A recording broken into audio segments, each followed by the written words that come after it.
What's up, guys? We are Wednesday the Explorers. Did you know that HESS law named after the Swiss chemist German Hess? It states that the total heat change of a chemical reaction is the same, no matter how many steps the reaction takes. This is also known as the law of constant heat summation. In other words, the enthalpy change for a chemical reaction is independent of the pathway taken and only depends on the initial and final states of the substances involved. So, now that you have learned what is HESS law, we will be now giving you an example of how to solve it. Hi guys, I'm Daryl and I'm Hans, and today we will be showing you on how to solve enthalpy change using HESS law. So in solving enthalpy change, here we have direct pathway and indirect pathway. So in direct pathway, we have 4 ammonia plus 3 oxygen gas reacts to form 2 nitrogen gas plus 6 waters. And what's its enthalpy change? Next we have is the indirect pathway. So in indirect pathway, nitrogen gas plus 3 oxygen hydrogen gas reacts to form 2 ammonia, and it has a enthalpy change of negative 92 kilojoules. Next reaction is water decomposes to form hydrogen gas and half oxygen gas. And its enthalpy change is positive 286 kilojoules. So to solve it, first thing you need to do is to observe. So as you can see here, in our direct pathway, our ammonia is at the left side. And in our indirect pathway, nasa sa right side. So you need to do is imo siyang ibalik. You have to write the equation but nakabali siya. So natay 2 NH3 equals to nitrogen gas plus 3H2. And our enthalpy change is ma-change siya, okay? Nagbali man ta. So, ngayon mo siya positive 92 kilojoules. So next, this one. So as you can see here, our H2O in direct pathway is nasa sa left side.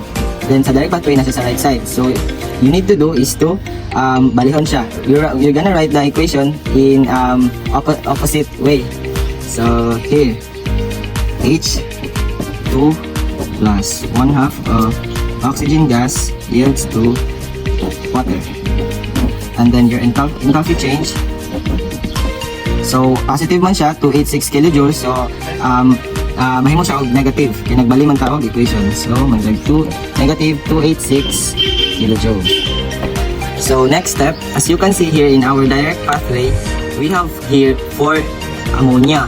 But here in direct pathway, we have only 2 ammonia. So you need to make this 2 into 4. So unsay mo i-times sa 2 para may mo siya 4. So of course, mag-times ta og 2. And then 2 times 2 is equal to 4. 4 ammonia yields to 2 times naman na imaginary 1. So 2 times 1 is equal to 2. Then 2 times 3 is equal to 6. Then kung unsay mong gibuhat dere sa left side, mo pa imong buhatan dere sa sa right side. So we have to times it into 2. So 92 kilojoules times 2 is equal to 184 kilojoules. Next is look for our H2O. So as you can see here in our direct pathway, we have here 6 H2O. But in our indirect pathway, we have only 1. So the thing that you need to do is to times it into 6. 6. So 6 times 1 is equal to 6. H2O. 6 times 1/2 is equal to 3. 3 oxygen gas is to 6 times 1 is equal to 6 H2. And here is, so no times 1 like 6. So we have to times it into 6. Negative 286 kilojoules times 6 is equal to negative 1716 kilojoules. So to make sure that our answer is similar to direct pathway, we have to cancel out all the symbols that have similarities. So as you can see here, only the 6 hydrogen gas is kanang nice similar. So only this. So cancel out. Then we have to bring this one, bring down this one for ammonia.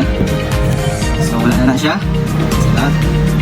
Then plus 3 oxygen gas. Wala man siya semi-ana, wala man siya kaparehan dire.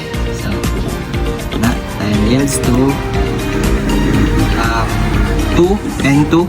Kaya wala man siya kaparehan dire sa ubos. So, just bring down that. Then, and last one is this, the 6H2. Plus 6H2.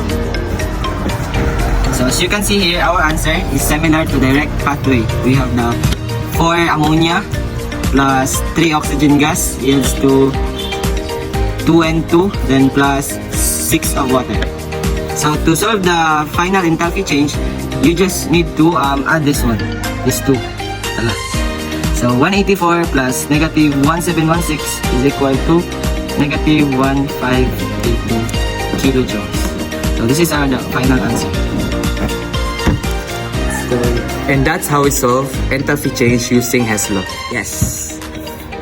Now that you have learned how to solve an enthalpy change using HESS law, there are a lot of real-life applications using HESS law, such as energy and environment, transportation, food and nutrition, and medical applications.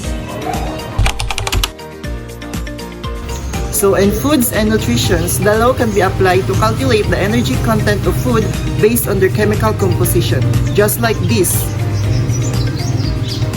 So one example of the real-world application of HESS law in energy and environment is the solar panels. So HESS law can be used to calculate the energy output of solar panels based on the energy input from sunlight. In transportation, the HESS law can be used to calculate the energy output of motor engines based on the energy input from gasoline or diesel fuel. Energy storage. HESS law can be used to calculate the energy changes involved in energy storage systems, such as battery and supercapacitors. So HESS law states that the total enthalpy change is the sum of enthalpy changes in which the reaction can be broken down. In simplest terms, the heat absorbed or released during the reaction, it depends only the initial and the final states of the system, not on the path taken together. So it doesn't matter how many steps of the reaction goes to. So the total heat of the change of the reaction will always be the same as long as the starting and the ending point are the same. Thank you.